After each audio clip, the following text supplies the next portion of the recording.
Now, the scourge of cancer. Cancer is a leading cause of death worldwide, accounting for nearly 10 million deaths in 2020, and that number doesn't seem to be going down. Yeah, cervical cancer is the most commonly diagnosed cancer among women in Zimbabwe. And right here on Morning Rush, we are joined by Susan Katuruza, a nurse and survivor of cervical cancer. Susan, good morning.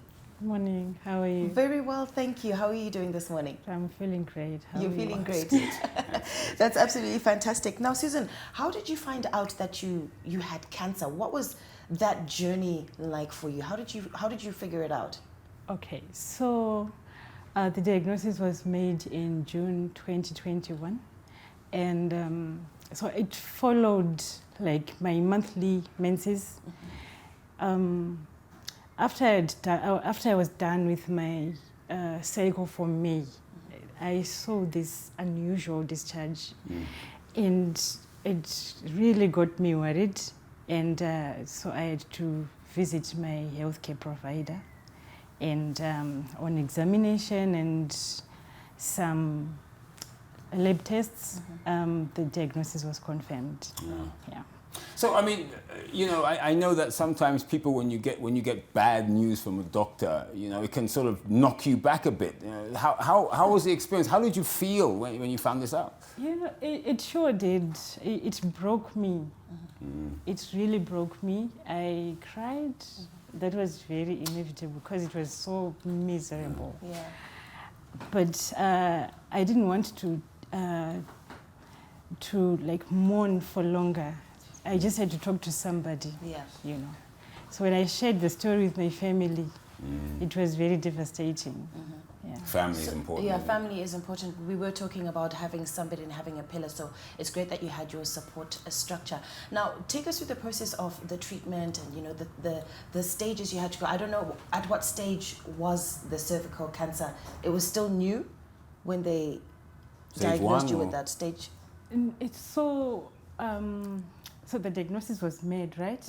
And I was asked to have some scans done to determine the stage. Yeah. So whilst I was waiting for the results, you know, I went on Google and, you know, which can be dangerous sometimes, isn't it? It scares you. Doctoring myself. You know, I was thinking maybe I'm in the early stage because I wasn't feeling very sick. Yeah. So, you know, I was telling myself, maybe stage 1, maybe. So when I went back for the scan results, my doctor was actually scared to deliver further bad news. Wow. They just gave me the results and knew I was going to read them for myself. And that was even the worst news.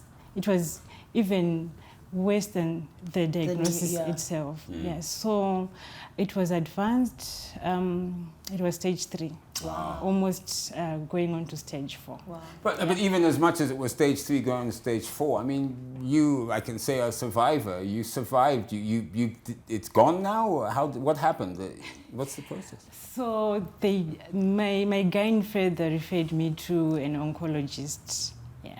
So I got my treatment at Parenyatwa group of hospitals. That's where I work.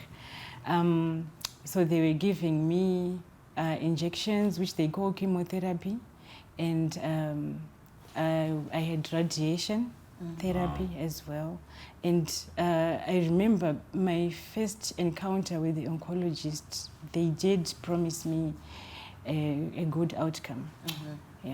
Because they did say if you get your chemotherapy and your radiation consistently without any hindrances, the cancer is bound to respond. Before we move on, though, I think one issue that we raised a lot about when it comes to treatment in Zimbabwe is the cost of it. Is it expensive? Was it expensive to get treated? The Parenyatwa, was it free? How does it work? Okay, so generally cancer treatment is expensive, but how expensive it is depends on the stage at which it is diagnosed. So it's very important to get screened so that when it's found out at an early stage, it's much cheaper and much easier to treat. Okay. That's good. And you know, you obviously are a nurse and you're working with cancer patients and things like that. What message would you give, or do you give your patients, and what message would you give to women out there because of your journey and the things that you've been through?